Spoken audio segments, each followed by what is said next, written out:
Muy buenas tardes, muy buenos días mis hermanos, Señor me les bendiga. Estamos nuevamente en el canal Preparando el Pueblo para Jesucristo. Aquí estamos en una entrega muy bonita de lo que es la segunda parte de la historia del neopentecostalismo, cómo surge. Y hoy queremos comenzar dejando algo sumamente claro en nuestros corazones. Nosotros no estamos en contra de los avivamientos, ni del obrar del Espíritu. De hecho, reconozco y valoro el pentecostalismo histórico y soy fiel defensor del movimiento arminiano pentecostal. Ese movimiento clásico cimentado en las raíces del arminianismo.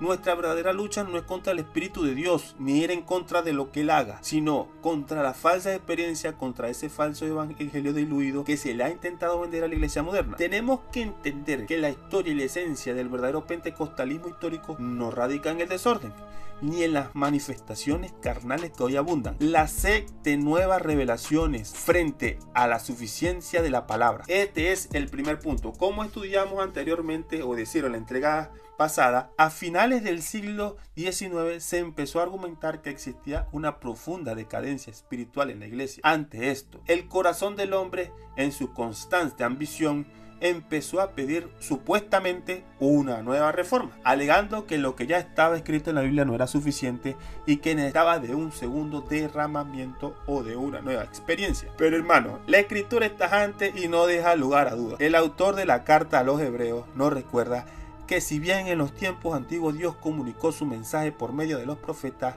en estos últimos tiempos nos ha hablado por medio de Cristo. Jesús es el alfa y el omega, el principio y el fin. Cada vez que nace un movimiento afirmando que un ángel se apareció o que trae una nueva revelación para abrir un nuevo episodio de la Biblia, lo que está en realidad haciendo es rechazar la obra completa de Dios e invalidar la suficiencia en la escritura. Y por lo tanto, lo que intenta también crear es como que a la Biblia le hace falta otro libro. La Biblia le hace falta otra parte que en realidad no está cuajando.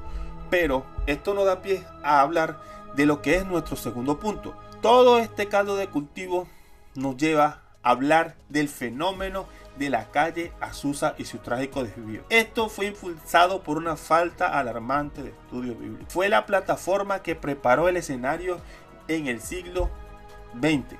Y es aquí donde debemos centrar nuestro mensaje hoy. El boom del pentecostalismo que estalló en el famoso avivamiento de la calle Azusa. Debemos contar la historia completa en medio de todo el fenómeno de Azusa. A la larga se produjo un desvío doctrinal catastrófico. El tema central de este desvió todo lo que fue la mirada de la centralidad de las escrituras. Al abandonar el estudio profundo y exegético, comenzaron a tomar pasajes de la Biblia de manera completamente literal, fuera de contexto y sin ir al contexto histórico para entender, por ejemplo, qué tipo de lenguas se hablaron en Hechos 2. Porque claro está, las lenguas que se hablaron allí, según el original, no eran lenguas tipo glosolalia, sino que eran lenguas de carácter totalmente idiomático. En lugar de basarse en la verdad revelada, en lugares como el Instituto Betel se empezaron a manifestar de manera errónea todas esas manifestaciones del Espíritu Santo que supuestamente sucedían allí, pero que le estaban vendiendo a la gente. Se le estaba vendiendo una falsa experiencia. Muchas de estas reacciones no eran más que la búsqueda de un falso gozo, una liberación puramente biológica, de oxitocina, de dopamina, que los hacía sentir bien emocionalmente. La gente empezó a revolcarse en el piso y buscar sensaciones físicas, pero jamás citaban la escritura para respaldar lo que hacían. Elevaron tanto sus supuestas experiencias que sus mentes se distorsionaron y la palabra quedó relegada. Pero no por eso podemos sacar de contexto que también allí hubieron milagros poderosos y que allí también hubieron manifestaciones poderosas del Espíritu Santo. Aunque se hayan sucedido estas cosas, tenemos que darle pie a que sucedieron cosas también maravillosas. En el tercer punto vamos a estar hablando: por sus frutos los conoceréis, no por sus dones. Este desvío ha traído un resultado desgarrador a nuestros días. El neopentecostalismo nos ha querido vender un evangelio sin sufrimiento terrenal, lleno de prosperidad, donde la tierra será librada por medio de bailar o de danzar o de dar vueltas en el piso. Pero la alternativa para ser feliz es esa, únicamente brincar y saltar. Pero la Biblia, nuestro único estándar, nos da la regla de medir, que es Jesucristo. Y él lo advirtió claramente: por su fruto lo conoceréis. A los cristianos no se les conoce por los dones espirituales, sino por los frutos. Hoy vemos la hipocresía producto de esta falsa experiencia. Personas que en la iglesia danzan, profetizan y hablan en lengua, pero llegan a sus casas y tienen los hogares hechos un desastre. Viven en adulterio, no le hablan a su vecino, no tienen dominio propio, pero para la iglesia moderna los califica como santos, sin saber cuál es su vida devocional, simplemente porque se manifiestan dones espirituales supuestos. Hasta pueden traer brujería a la iglesia, hablando por medio de lenguas diabólicas o lenguas que son puramente hechas por la santería. No, hermano, una persona verdaderamente santificada muestra sus frutos dignos de arrepentimiento, pero no que sean un espectáculo carnal. Punto número 4. ¿Hacia dónde nos llevó este desvío?